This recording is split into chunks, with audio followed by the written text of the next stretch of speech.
Signal பார்த்து வாங்க வாங்கயா. என்ன கொண்டு வந்தோம் உலகத்துக்கு, திருப்பி என்ன கொண்டு போக போறோம்? இருக்கிற காலத்துல 4 பேர்த்த பார்த்து நல்லா இருக்கீங்களா சாப்பிட்டீங்களான்னு கேட்டு பாருங்க. கடவுள் நம்மள நல்லா வச்சுக்கிடுவார். காசு என்னையா காசு? காசு வேணும், பொருள் வாங்குறதுக்கு தான் காசு. காசை விட மனுஷங்க முக்கியம். மனுஷங்கிட்ட அன்பாகவும் பாசமாகவும், அப்பா அம்மாட்ட சந்தோஷமாகவும், சம்சாரம் பிள்ளைகிட்ட பாசமாகவும் நடக்கும். பிள்ளை குட்டிகளை சந்தோஷமா வச்சுக்க கடவுள் நம்மள நல்லா வச்சுக்கிடுவார். எடுத்து வாங்க சார். வாங்க தலைவா, வாங்க. Good morning. வாங்க வாங்க தலைவா, பொறுமையா வாங்க.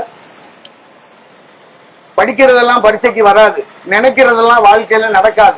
கிடைக்கிறத வச்சு வாழது, அது பேரு தான் வாழ்க்கை. போதும்பா, படுக்கிறதுக்கு ஒரு பாய் இருக்கா, குடியிருக்க ஒரு வீடு இருக்கா.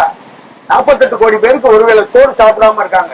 நம்மளுக்கு ஆண்டவன் 3 வேளை சோறு கொடுத்துருக்காரு. கை கால் நேரம் இருக்கு, ஒரு பைக் இருக்கு, வீட்டுல டிவி இருக்கு. இருக்கத வச்சு வாழ்ந்தா போதுங்கயா. மகிழ்ச்சியா இருக்கியா? இருங்க இருங்க இருங்க. போட்டும் தலைவா, போட்டோம் போட்டோம் போட்டோம். வாங்க சார், வாங்க. Good morning. உழைக்கிறதுக்கு உடம்பு இருந்தா போதும். அந்த உடம்ப நோய் நொடி இல்லாம ஆரோக்கியமா வச்சுக்கிறோம். சந்தோஷமா இருக்கிறதுக்கு குடும்பத்தை மகிழ்ச்சியா வச்சுக்கிறோம். அப்பா எப்படா வருவார்னு பிள்ளைங்க கேட்கணும். அது மாதிரி வாழ்ந்துட்டு போகணும். சோகமாவே இருக்கக்கூடாது, கவலையாவே இருக்கக்கூடாது. மகிழ்ச்சியா இருக்கணும், ஆனந்தமா இருக்கணும். அப்பதான் காசு பணம் சந்தோஷம் ஆனந்தம் எல்லாம் வரும். மகிழ்ச்சியா வந்ததுக்கு அப்புறம் பணம் வராது, மகிழ்ச்சியா இருந்தா தான் பணம் வரும். வாங்க வாங்க, அடுத்த சிக்னல் வாங்க. எப்பா ட்ரை சைக்கிள் எங்கேயா போற? எந்த சைடு போற? நீ மட்டும் போ. ட்ரை சைக்கிள் நீ மட்டும் போ. உழைக்கிற அளவுக்கு வண்டிங்க. எந்த மனுஷன் உழைக்க ஆரம்பிச்சானா அவன் உருப்பட்டுருவான். உழைக்காம சாப்பிட்டா என்ன செய்யும்? உடம்பு ரிப்பேர் ஆயிரும். அப்புறம் ஆட்டோமேட்டிக்கா 40 வயசுல இடுப்பு வலிக்கும், லேசா குடல்ல புண்ணு வரும். ஆட்டோமேட்டிக்கா ஆஸ்பத்திரியை தேட. வாங்க.